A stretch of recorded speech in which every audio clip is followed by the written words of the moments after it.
Hello बच्चों, कैसे हैं आप सभी लोग। आई होप कि आप सभी अच्छे होंगे। मैं Deepak Yadav, faculty of extra mind tutorials, आपका स्वागत करते हैं अपने YouTube channel Yadav sir physics वाले।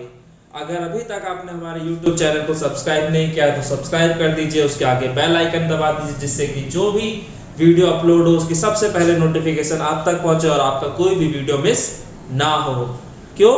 क्योंकि हमारे सभी लेक्चर्स इंटर रिलेटेड होते हैं। अगर आपका पिछला लेक्चर छूट जाएगा तो ये लेक्चर आपको शायद इतने अच्छे से समझ नहीं आएगा।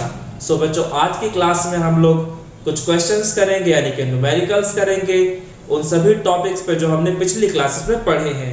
और मैं कोशिश करूंगा कि अपने लेवल को धीरे धीरे ऊपर ले जाऊं।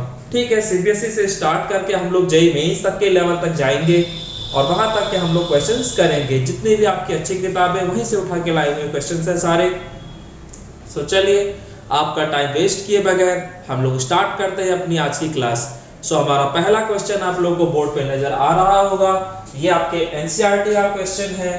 ठीक है, सो क्वेश्चन क्या है कि an attractive force of 5 Newton is acting between the two charges of +2 microcoulomb and -2 microcoulomb. यानी कि दो चार्जेस हैं, +2 माइक्रोकूलम और -2 माइक्रोकूलम के, और उनके बीच जो फोर्स लग रहा है वो कितना लग रहा है?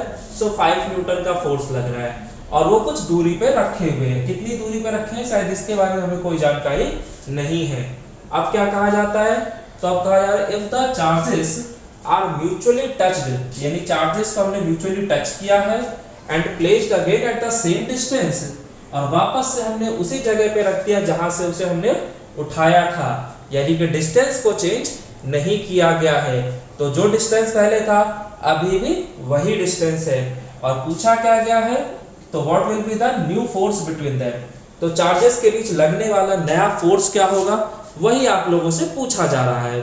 तो बहुत आसान क्वेश्चन है। मैं बता दूं आपको कि न्यूमेरिकल्स करने का जो सबसे बेहतरीन तरीका होता है वो होता है कि पहले आप क्वेश्चन लिख ली, क्वेश्चन को पढ़िए, अच्छे से समझिए, उसके बाद जो चीजें आपको दी गई हैं पहले उन्हें लिख लीजिए, जो निकालना है वो लिख लीजिए और फिर उसके बाद अपना दिमाग लगाना शुरू कीजिए।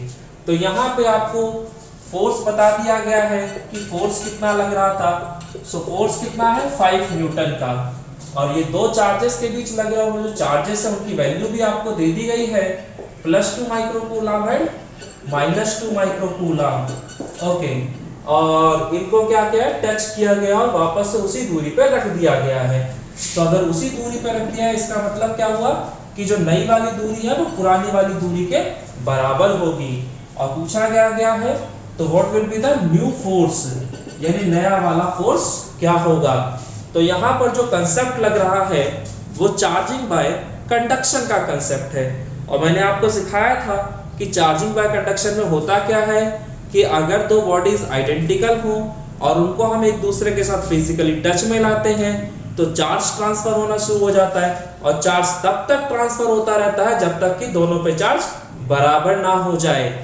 ठीक है, अब यहाँ पर जैसे इस क्वेश्चन में ऐसा कुछ नहीं बोला गया कि बॉडीज आइडेंटिकल हैं या डिफरेंट हैं, तो हम लोग बाय डिफॉल्ट ये मानकर चलेंगे कि जो बॉडीज है वो आइडेंटिकल हैं। सो आइडेंटिकल बॉडीज हैं तो हमें पता है कि आफ्टर टचिंग जो चार्ज होगा वो दोनों पे बराबर बराबर आ जाएगा। तो जो नया वाला चार्ज होगा दोनों बॉडीज पे वो कितना होगा, तो एक बार वो देख लेते हैं। तो आफ्टर टचिंग, तो टच करने के बाद जो नया वाला चार्ज होगा यानी Q1 डैश और Q2 डैश, तो जो नया चार्ज होगा वो दोनों पे बराबर होगा। और उस चार्ज की वैल्यू कैसे निकलेगी? तो पहले दोनों बॉडीज पर जो चार्ज था उसका आप एवरेज वैल्यू देख लेंगे। सो Q1 कितना है? +2 माइक्रोकूलम, और Q2 कितना है? तो -2 माइक्रोकूलम बटे में 2। तो जब आप इन दोनों का एवरेज लोगे यानी सिंपल इन दोनों को जोड़ोगे तो इसका आंसर क्या आएगा? 0। तो जो नया वाला चार्ज है दोनों बॉडीज पे वो क्या है? 0। तो अगर चार्ज ही खत्म हो गया है तो फोर्स कहां से आएगा? यानी कि नया वाला फोर्स जो होगा वो भी 0 होगा। क्यों? क्योंकि आपका जो फॉर्मूला था वो यही था ना कि Q1 डैश Q2 डैश बटे में R डैश का स्क्वायर। तो K Q1 डैश की जगह भी 0, Q2 डैश की जगह भी 0 और R डैश की जगह आपका R आ जाएगा। तो जो नया वाला फोर्स हो गया वो कितना हो गया? 0 न्यूटन। सो ये आपने देखा, बहुत ही आसान सा क्वेश्चन था। और ये चार्जिंग बाय कंडक्शन पे बेस्ड क्वेश्चन था। सो आप लोग को ये क्वेश्चन समझ में आया होगा। ऐसे ही हम कुछ और क्वेश्चंस लेंगे, बहुत आसान क्वेश्चन है। चलिए सो इसके आगे हम अगले क्वेश्चन की तरफ बढ़ते हैं। बच्चों ये एक और क्वेश्चन आपके सामने, इस क्वेश्चन को भी हम लोग देख लेते हैं इस क्वेश्चन में है क्या। तो बहुत ही आसान सा क्वेश्चन है। कह रहा है कि 2 point charges of +2 microcoulomb and +6 microcoulomb repel each other with a force of 12 Newton. यानी कि यहाँ पे दो चार्जेस हैं, +2 माइक्रोकूलम और +6 माइक्रोकूलम के, और इनके बीच जो फोर्स लग रहा है वो इतना है। अब कह रहा है each is given an additional charge of -4 microcoulomb. तो अगर हम यहाँ पे -4 माइक्रोकूलम का एडिशनल चार्ज देते तो नया वाला फोर्स क्या होगा। तो क्वेश्चन करने का तरीका क्या है, सबसे पहले जो चीजें आपको दे रखी है पहले वो लिख लीजिए आप लोग, फिर उसके बाद आप क्वेश्चन को सोचना शुरू कीजिए। तो हमने क्या किया, जो भी चीजें हमें गिवन थी वो हमने लिख लिया। हमें दोनों चार्जेस दे रखे थे, उनके बीच का फोर्स दे रखा था और नया वाला फोर्स पूछ रहा था। तो मुझे बताया गया है कि यहाँ पर हम एडिशनल चार्ज दे रहे हैं -4 माइक्रोकूलम का। तो अगर हमने इतना एडिशनल चार्ज दे दिया तो ऑब्वियसली चार्जेस की वैल्यू चेंज हो जाएगी। तो जो नई वाली वैल्यू आएगी वो कैसे आएगी, तो भाई जैसे Q1 डैश की अगर मैं बात करता हूँ तो जो चार्ज मेरे में पहले से था वो तो रहेगा ही रहेगा, साथ साथ ये कुछ एडिशनल चार्ज भी यहाँ पे आ गया है।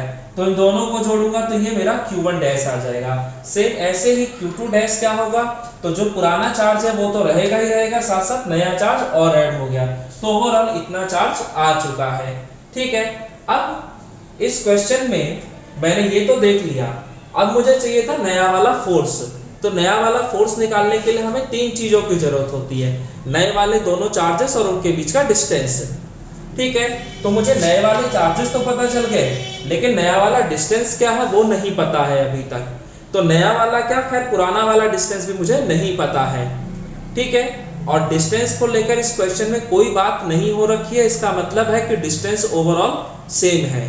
यानी हम ये मानकर चलेंगे कि हमारा डिस्टेंस जो पहले था वही अभी भी है। तो हमने क्या किया, पहले पुराना वाला डिस्टेंस निकालने की कोशिश की कि वो कैसे निकलेगा। तो वो आसानी से निकल सकता है क्योंकि ऑलरेडी मुझे फोर्स बता दिया गया है कि भाई चार्जेस की भी जो फोर्स लग रहा है वो 12 न्यूटन का है। पहले जो चार्जेस थे उनकी वैल्यू पता थी, के की वैल्यू भी पता है, ये जो डिस्टेंस है यही तो बस हमें निकालना है। तो आराम से हम इस क्वेश्चन के अंदर वैल्यूज पुट करके इसको सॉल्व कर सकते हैं। तो जब मैंने इसके अंदर फोर्स की वैल्यू डाली, के की वैल्यू डाली, चार्जेस की वैल्यू डाली और सॉल्व किया इसको पूरा, तो ओवरऑल ये मेरा डिस्टेंस का वैल्यू निकल गया। अब ये आया डिस्टेंस का स्क्वायर। आप लोगों में से कुछ लोगों के दिमाग में चल रहा होगा कि सर ने डिस्टेंस का स्क्वायर क्यों किया, यहाँ पे तो रूट निकाला जा सकता था। तो भाई रूट में क्यों निकाल लूंगा, मुझे पता है कि नए वाले फोर्स को निकालने के लिए नए वाले डिस्टेंस का स्क्वायर करना है। तो अगर ऑलरेडी मुझे वैल्यू स्क्वायर में मिल रही है तो मेरे लिए और अच्छी बात है ना, तो मैं उसमें चेंजेस नहीं करूंगा, यानी कि जैसे है वो वैसे का वैसा ही रहेगा। और ये जो पुराना वाला डिस्टेंस था वो आपके नए वाले डिस्टेंस के ही बराबर होगा। क्यों, क्योंकि डिस्टेंस में कोई भी चेंजेस नहीं किए गए हैं। तो इस हिसाब से हम नया वाला फोर्स भी निकाल सकते हैं। तो ये हमने क्या किया, बस नए वाले फोर्स के फॉर्मूले में वैल्यू डाली, सॉल्व किया, आंसर आ गया। यहाँ पर एक चीज ध्यान दीजिएगा, जो नए वाले चार्जेस है मेरे, उसमें एक चार्ज नेगेटिव का है और एक चार्ज पॉजिटिव का है।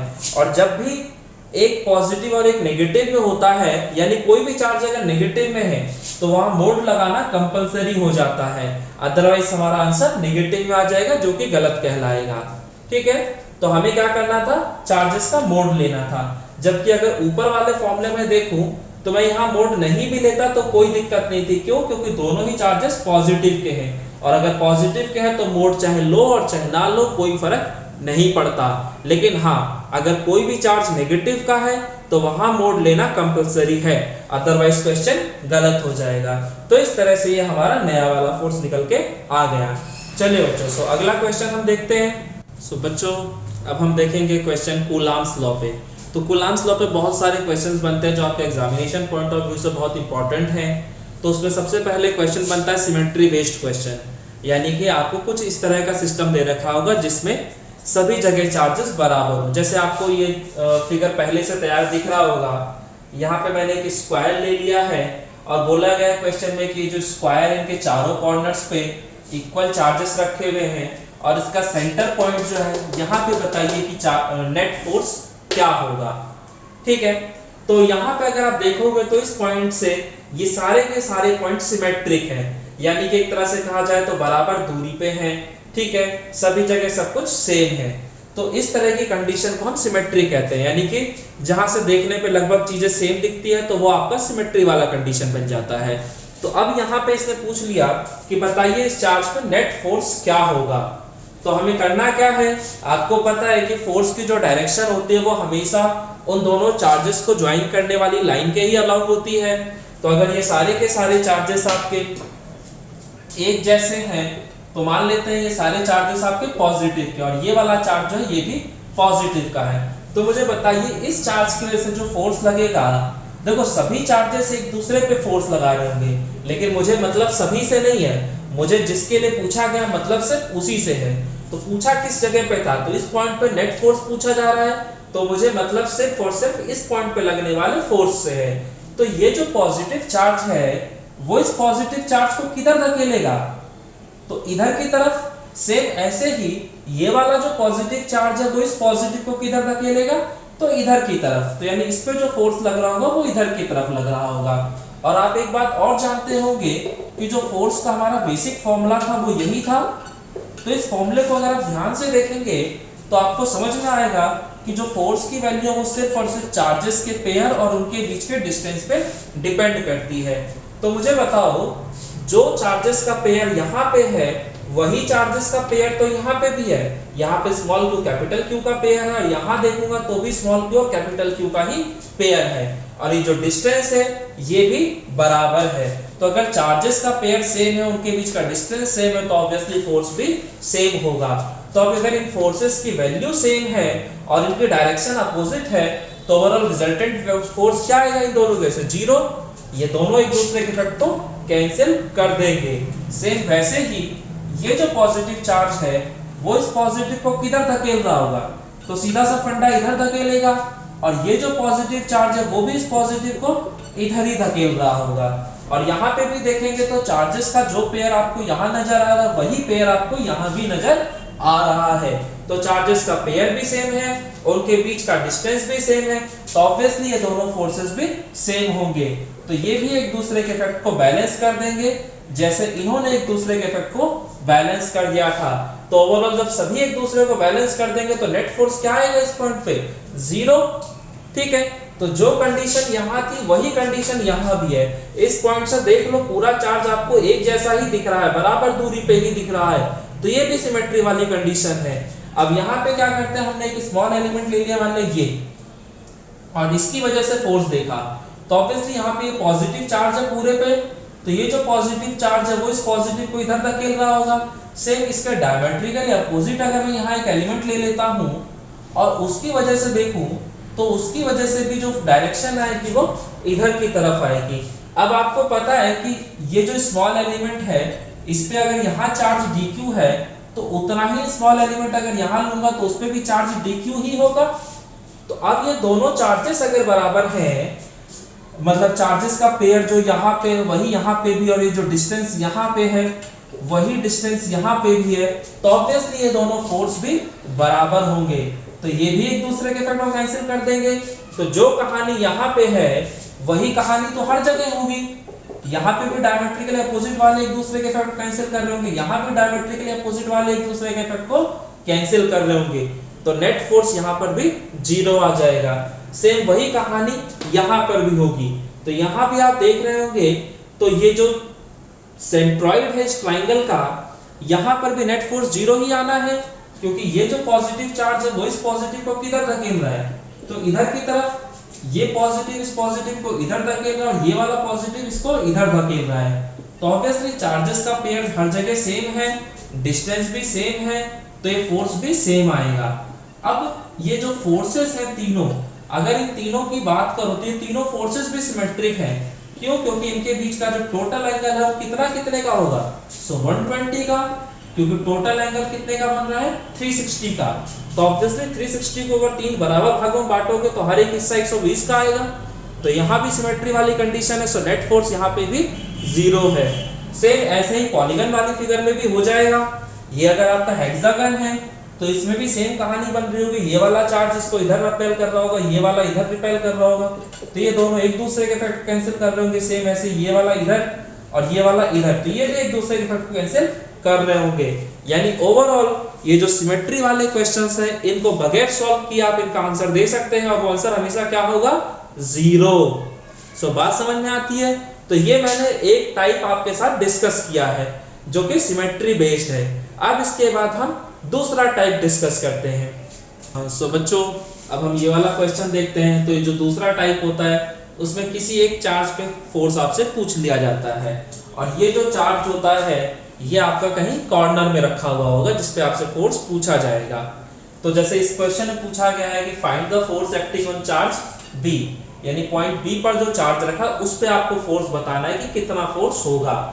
तो देखो आपको पता है कि यहाँ बहुत सारे चार्जेस और सभी चार्ज एक दूसरे पे फोर्स लगा रहे होंगे, लेकिन हमें सभी से मतलब नहीं है, हमें सिर्फ पॉइंट B पे रखे हुए चार्ज से मतलब है, क्योंकि हमारे क्वेश्चन में सिर्फ पॉइंट B पे रखे हुए चार्ज से फोर्स पूछा गया है। तो आप बेसिक जानते हैं कि भाई ये पॉजिटिव चार्ज और ये भी आपका पॉजिटिव चार्ज है।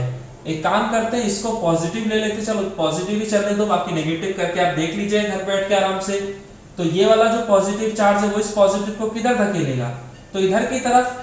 तो ये जो फोर्स लग रहा है ये B पर लग रहा है और किसकी वजह से लग रहा है, तो A की वजह से लग रहा है। सेम ऐसे ही ये जो चार्ज है ये भी पॉजिटिव चार्ज है, तो ये वाला पॉजिटिव इस पॉजिटिव को किधर धकेल रहा होगा, तो इधर की तरफ। तो ये जो फोर्स लग रहा है ये भी B पे लग रहा है और किसकी वजह से लग रहा है, तो C की वजह से लग रहा है।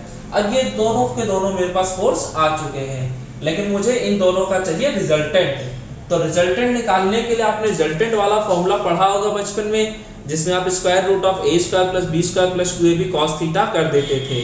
ठीक है, या तो आप चाहो तो उस फॉर्मूले से कर सकते हो, नहीं तो रिजोल्यूशन वाला भी तरीका होता है। मैं काम करता हूं, अभी आपको रिजल्टेंट वेक्टर वाले फॉर्मूले से करा देता हूं, अगला क्वेश्चन जो होगा वो मैं रिजोल्यूशन से करा दूंगा। तो इस तरह से आपके दोनों ही टाइप्स कवर हो जाएंगे। तो हमारा जो क्वेश्चन है इसमें सबसे पहले आपको जो गिवन है वो दे रखा है कि सभी की सभी साइडें जो है 1 मीटर की हैं। तो अगर सभी साइडें बराबर है तो ये ट्राइंगल हो गया इक्विलैटरल ट्राइंगल, और इक्विलैटरल ट्राइंगल के अंदर हर एक एंगल जो होता है वो बराबर होता है। तो ऑब्वियसली वो एंगल्स कितने कितने के बनेंगे, तो 60-60 के बन जाएंगे। तो अगर ये एंगल 60 है तो ये भी एंगल 60 होगा। अब बस मुझे एंगल भी पता है और बस मुझे करना क्या है, ये दोनों फोर्सेस निकाल देने हैं। तो 1 बाय 1 हम दोनों ही फोर्स निकालने की कोशिश करेंगे कि FBA होगा क्या।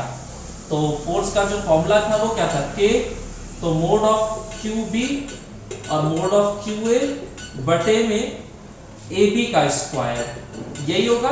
तो K की वैल्यू आपको पता 9 × 10⁹ होती है और QB की जो वैल्यू है वो कितनी है, तो वो 2 माइक्रोकूलम है और QA जो है उसकी वैल्यू भी 2 माइक्रोकूलम है और इनके बीच का जो डिस्टेंस है वो 1 मीटर है, तो उसका स्क्वायर कर दिया। तो 2 × 2 = 4 और 4 × 9 = 36 और 10 की पावर 9 और -6 यानी प्लस का 3 और फिर माइनस का 6 यानी कि -6 -6 माइनस का 12 और प्लस का 9, तो माइनस का 12 और प्लस का 9 कितना आ जाएगा, तो माइनस का 3। तो ये हमारा इतना न्यूटन फोर्स निकल के आ गया। अब आपको देखना होगा FBC। तो अगर आप FBC देखेंगे तो उसकी वैल्यू भी FBA के ही बराबर आएगी। क्यों, क्योंकि फोर्स की वैल्यू चार्जेस के पेयर और उनके बीच के डिस्टेंस पर डिपेंड करता है। तो आप यहाँ पे चार्जेस का पेयर देख लीजिए और उनके बीच का डिस्टेंस देख लीजिए। सेम आप यहाँ पे चार्जेस का पेयर देख लीजिए और उनके बीच का डिस्टेंस देख लीजिए, तो आपको लगेगा कि पेयर और डिस्टेंस तो सेम ही है। तो ऑब्वियसली अगर ये सेम है तो फोर्स की वैल्यू भी सेम ही होगी। यानी कि हमारा जो FBC है वो मैं ऐसे ही लिख दूंगा, यानी सिमिलरली FBC = 36 × 10⁻³ न्यूटन। ठीक है, अब आपको करना क्या, रिजल्टेंट निकालना है इन दोनों का। तो रिजल्टेंट वेक्टर वाला फॉर्मूला आपको याद होना चाहिए, √A² + B² + 2AB cos theta. तो √A² + B² + 2AB cos theta. अब यही वाला फॉर्मूला मैं अपने टॉपिक में लगा देता हूँ। तो यहाँ जो रिजल्टेंट बनेगा वो क्या बन जाएगा, तो इसमें से एक को A मान लो, एक को B मान लो और दोनों के बीच का एंगल कितना है, 60 डिग्री। तो FBA का square plus F B C का square plus 2 times of F B A into में एफ बी सी इंटू में कॉस 60 डिग्री, क्योंकि एंगल जो है हमारा वो 60 डिग्री का है। अब बस वैल्यू पुट करना शुरू कर दीजिए। तो मेरे ख्याल से अब आप क्वेश्चन कर सकते हैं। अब आपको करना ही क्या है, सिंपली वैल्यू ही तो पुट करनी है, तो वो आप अपने आप से भी कर लीजिएगा और आपका क्वेश्चन कंप्लीट हो चुका है। ठीक है, तो इस तरह से अब हम अगले क्वेश्चन की तरफ बढ़ेंगे। बच्चों ये आपका एसएचएम बेस्ड क्वेश्चन है। इस क्वेश्चन में आपसे बोला क्या गया है कि यहाँ पे दो चार्जेस रखे हैं, प्लस क्यू एक माइनस एक, दोनों ही प्लस क्यू है और इनके बिल्कुल बीचों बीच में हमने माइनस क्यू चार्ज रख दिया है। तो ऑब्वियसली ये चार्ज जो है अभी इस पर नेट फोर्स जो आएगा वो जीरो आएगा। क्यों? क्योंकि ये पॉजिटिव वाला इस नेगेटिव को अपनी तरफ खींच रहा होगा और सेम ऐसे ही ये वाला जो पॉजिटिव है वो भी इसको नेगेटिव को अपनी तरफ खींच रहा होगा। यानी कि force on M due to A जो होगा और force on M due to B जो होगा, इन दोनों ही फोर्सेस का मैग्नीट्यूड बराबर होगा और डायरेक्शन अपोजिट है, इसलिए एक दूसरे के इफेक्ट को ये कैंसिल कर रहे होंगे। तो क्वेश्चन क्या है कि अभी तो ये चार्ज जो है ये इक्विलिब्रियम में है, लेकिन अगर मैं इस चार्ज को यहाँ से x डिस्टेंस ऊपर ले जाऊं और उसके बाद यहाँ ले जाके छोड़ दूं तो क्या होगा। कंडीशन ये है, क्वेश्चन मतलब ये है कि अभी ये जो चार्ज माइनस क्यू जो मिडिल पॉइंट पे रखा था जो कि इक्विलिब्रियम में था, अगर इस चार्ज को मैं उठाकर यहाँ से x डिस्टेंस ऊपर ले जाता हूँ और यहाँ ले जाके छोड़ देता हूँ तो ये चार्ज क्या होगा, यहीं का यहीं रुक जाएगा या इसके साथ क्या होगा, वही आपका क्वेश्चन है। तो इस पे आप दिमाग लगाइएगा वीडियो को पॉज करके और इस क्वेश्चन को मैं आपको सॉल्व करवाता हूँ। तो देखो आपको पता है कि अगर चार्ज को मैं x डिस्टेंस ऊपर ले जाऊंगा तो सीधा सा फंडा इस चार्ज पे इन दोनों की वजह से फोर्स लग रहा होगा। तो ये वाला जो पॉजिटिव चार्ज है वो इस नेगेटिव चार्ज को अपनी तरफ खींच रहा होगा। तो ये पॉइंट मैं मान लेता हूँ कि C है, तो ये force on C due to A हो गया। सेम ऐसे ये जो B वाला चार्ज है ये भी इसे अपनी तरफ ही खींच रहा होगा क्योंकि ये भी पॉजिटिव और ये नेगेटिव है। तो ये हो गया force on C due to B। अब मुझे बताओ कि ये जो एक ट्राइंगल है, ये जो ट्राइंगल और ये जो ट्राइंगल, ये दोनों बिल्कुल सिमिलर ट्राइंगल्स हैं और किसी भी ट्राइंगल पे अगर मुझे दो साइड्स पता हो तो मैं कोई भी तीसरी साइड और कोई भी एंगल निकाल सकता हूं। तो अगर मुझे ये दोनों डिस्टेंसेस गिवन है ऑलरेडी तो मैं आराम से डिस्टेंस ये एंगल बता सकता हूं कि एंगल होगा क्या, तो वो एंगल कैलकुलेट हो जाएगा थीटा। अच्छा, तो अगर ये एंगल थीटा है तो सीधा सा फंडा है कि ये जो एंगल होगा ये भी थीटा होगा। ठीक है, ये एंगल भी थीटा होगा। अब आप लोगों ने एक बात 11th क्लास में सीखी होगी कि अगर मैं किसी वेक्टर को रिजॉल्व करता हूं दो रेक्टेंगुलर कंपोनेंट्स में तो जिस भी एक्सिस के साथ एंगल बनता है उधर हमेशा cos थीटा आ जाता है। तो ये क्या बन जाएगा, तो ये बन जाएगा आपका FCA cos थीटा और इधर की तरफ आ जाएगा FCA sin थीटा। ठीक है, सेम ऐसे ही ये जो फोर्स FCB था इसको भी मैं दो कंपोनेंट्स में तोड़ सकता हूं और ये दोनों ट्रायंगल्स क्योंकि सिमिलर हैं तो अगर यहाँ एंगल थीटा है तो यहाँ भी एंगल थीटा होगा। तो ये एंगल थीटा है तो ये भी एंगल थीटा हो गया। अब इस वाले फोर्स को मैंने दो कंपोनेंट्स में तोड़ लिया तो ये हो गया FCB cos थीटा और इधर आ जाता है FCB sin थीटा। कोई दिक्कत तो नहीं है। अब एक चीज देख लो, ये जो FCA फोर्स और FCB फोर्स है दोनों ही फोर्सेस की वैल्यू तो बराबर ही होगी क्योंकि फोर्स की वैल्यू चार्ज के पेयर और उनके बीच के डिस्टेंस पर डिपेंड करता है। तो आप चार्जेस का पेयर यहाँ पे देखिए और वही पेयर आप यहाँ पे भी पाएंगे। तो दोनों जगह का चार्जेस का पेयर सेम है, ये डिस्टेंसेस सेम है, तो ऑब्वियसली ये जो दोनों फोर्सेस है ये भी सेम होंगे। तो अगर ये दोनों फोर्सेस सेम हैं तो ये दोनों एक दूसरे के इफेक्ट को यहाँ पे कैंसिल कर देंगे क्योंकि अगर FCA FCB के बराबर है तो FCA cos theta FCB cos theta के भी बराबर होगा। तो ये दोनों फोर्सेस का मैग्नीट्यूड बराबर है, डायरेक्शन अपोजिट है, तो ऑब्वियसली ये दोनों फोर्स एक दूसरे के इफेक्ट को कैंसिल कर देंगे।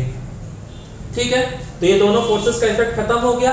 अब इन दोनों का जो रिजल्टेंट है वो नीचे की तरफ आ रहा है क्योंकि ये दोनों फोर्स नीचे लग रहे हैं तो इस वजह से ये चार्ज जो है नीचे की तरफ मूव करने लगेगा।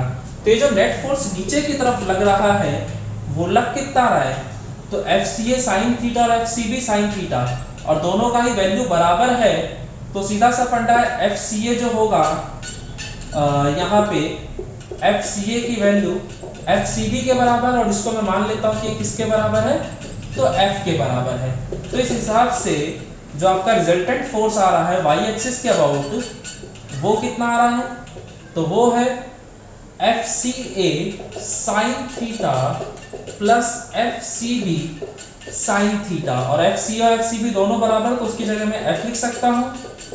तो ये आ गया F sine theta plus F sine theta, तो ये हो गया 2f साइन थीटा। ठीक है, तो ये आपका रिजल्टेंट फोर्स आ गया। अब एक चीज और समझ लेना कि यहाँ पे जब इस चार्ज पर नेट फोर्स नीचे की तरफ लगने लगेगा, तो उस नेट फोर्स की वजह से होगा क्या, ये चार्ज नीचे की तरफ मूव करना शुरू करेगा। अब सोच के देखो, इमेजिन करो कि जब ये चार्ज नीचे आएगा तो ये जो एंगल्स है ये भी तो कम होने लगेंगे ना। तो अगर ये थीटा घटेगा तो ऑब्वियसली एफ वाई भी घटेगा, यानी कि जो फोर्स है वो भी घट रहा होगा। आपको पता है साइन 90 की वैल्यू 1 होती है, साइन 60 डिग्री की वैल्यू √3/2 होती है, और साइन 30 की वैल्यू हाफ होती है, और साइन 0 डिग्री की वैल्यू 0 होती है, यानी एंगल घटने पे साइन की वैल्यू घट रही होती है। तो जब ये चार्ज नीचे की तरफ आएगा तो ये एंगल घटेगा, और इस एंगल के घटने की वजह से ये फोर्स घटेगा। तो अब जैसे जैसे चार्ज पार्टिकल नीचे आता जाएगा, इस पे लगने वाला फोर्स कम होता जाएगा, और जब बिल्कुल मिडिल पॉइंट पे पहुंचेगा तो इस पे फोर्स 0 हो जाएगा। तो क्या फोर्स 0 होने का मतलब मैं ये समझूं कि ये चार्ज यहाँ पे रुक जाएगा? तो नहीं भाई, ऐसा बिल्कुल भी नहीं होगा। क्यों? क्योंकि भले ही इस पे नेट फोर्स 0 है, लेकिन इनर्शिया ऑफ मोशन तो काम करेगा ना। यानी कोई बॉडी अगर मोशन में है तो मोशन में ही रहेगी जब तक कि उस पे कोई एक्सटर्नल फोर्स ना लग रहा हो। तो उस इनर्शिया ऑफ मोशन की वजह से अब ये चार्ज पार्टिकल नीचे की तरफ आने लगेगा, और जैसे जैसे नीचे आने लगेगा आप देखोगे कि ये एंगल लगातार बढ़ने लगेगा, और एंगल बढ़ने की वजह से ये फोर्स भी बढ़ता चला जाएगा। ठीक है, और फोर्स बढ़ते बढ़ते ये एक पॉइंट तक बढ़ेगा, और उसके बाद क्या होगा कि इस पे जो फोर्स लग रहा होगा वो किधर की तरफ लग रहा होगा, तो वो ऊपर की तरफ लग रहा होगा, इस तरीके से।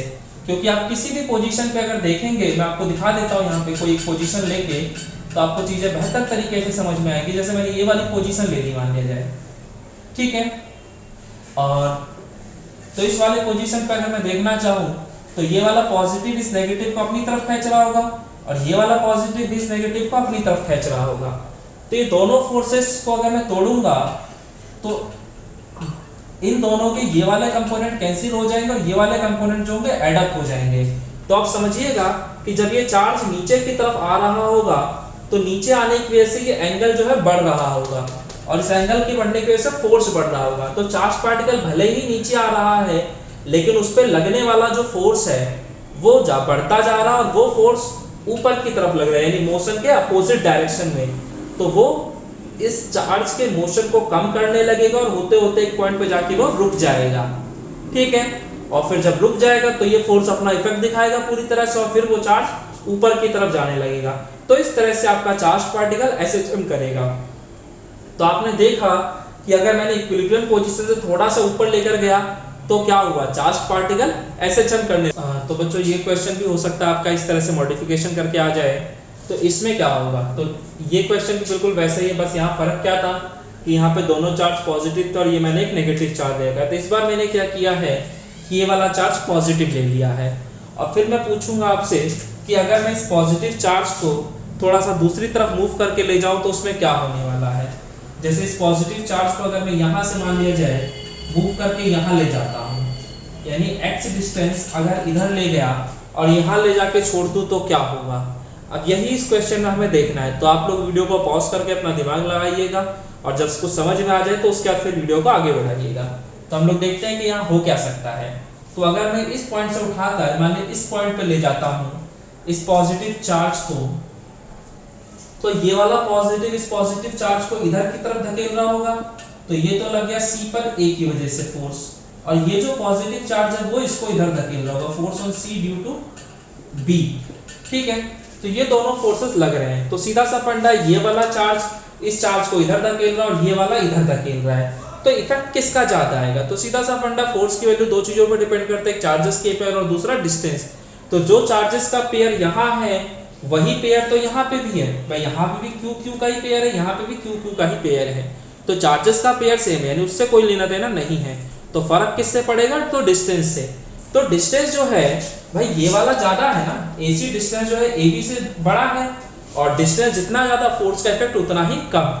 यानी मैं सीधा सीधा बात समझ चुका हूं कि FCA फोर्स जो है उसकी वैल्यू कम है और FCB की ज्यादा है, तो ऑब्वियसली इसका इफेक्ट ज्यादा होगा। तो इसके इफेक्ट की वजह से क्या होगा, जब मैं इस चार्ज को यहाँ लाके छोड़ूंगा तो इस पे जो FCB फोर्स यानी इधर की तरफ रिपल्सिव फोर्स ज्यादा लग रहा होगा, और इस वजह से ये चार्ज इधर की तरफ मूव करना शुरू कर देगा। तो जैसे जैसे चार्ज इधर की तरफ मूव करने लगेगा, अब आप देख रहे होंगे कि यहाँ से जो डिस्टेंस है वो लगातार बढ़ रहा है, और यहाँ वाला जो डिस्टेंस था वो लगातार घट रहा है। तो डिस्टेंस बढ़ने और घटने से होगा क्या, तो अगर ये वाला डिस्टेंस बढ़ रहा है इसका मतलब ये वाला फोर्स लगातार कमजोर हो रहा है, और ये वाला डिस्टेंस अगर कम हो रहा है इसका मतलब ये वाला फोर्स लगातार बढ़ रहा है। तो जब ये दोबारा मिडिल पॉइंट पे पहुंचेगा तो नेट फोर्स फिर से 0 हो जाएगा, क्योंकि यहाँ पहुंचने के साथ ही दोनों फोर्सेस एक दूसरे को बैलेंस कर देंगे। तो क्या यहाँ पे जाके रुक जाएगा, तो जी नहीं, बिल्कुल भी ऐसा नहीं होने वाला। क्यों, क्योंकि जब ये फोर्स, ये चार्ज पार्टिकल आपका इधर गया है और यहाँ पे नेट फोर्स 0 हो गया, तो यहाँ पे जाके रुकेगा नहीं है।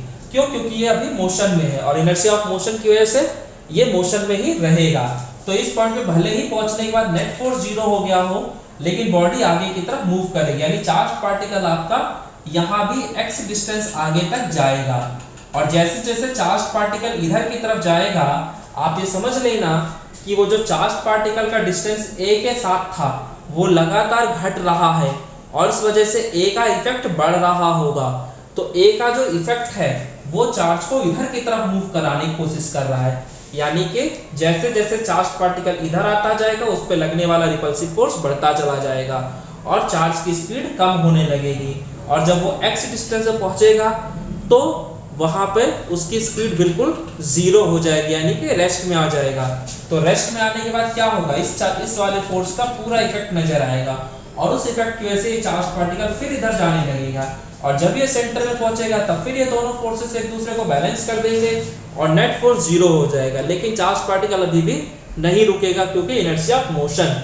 तो इस तरह से आपका चार्ज पार्टिकल इधर से उधर, उधर से इधर, इधर से इधर, इधर से इधर करता रहेगा, यानी कि चार्ज पार्टिकल SHM कर रहा होगा। तो इस तरह से मैंने आपको ये SHM के 2 क्वेश्चन दिखाए। एक क्वेश्चन आपका ये हो गया कि भाई अगर चार्ज पार्टिकल को परपेंडिकुलरली ले जाया जाए तो क्या होगा, तो वहां भी SHM होगा। अगर मिडिल से उठाकर आप ऐसे एक्सिस के अलोंग लेकर जाएंगे तो वहां भी SHM ही होगा।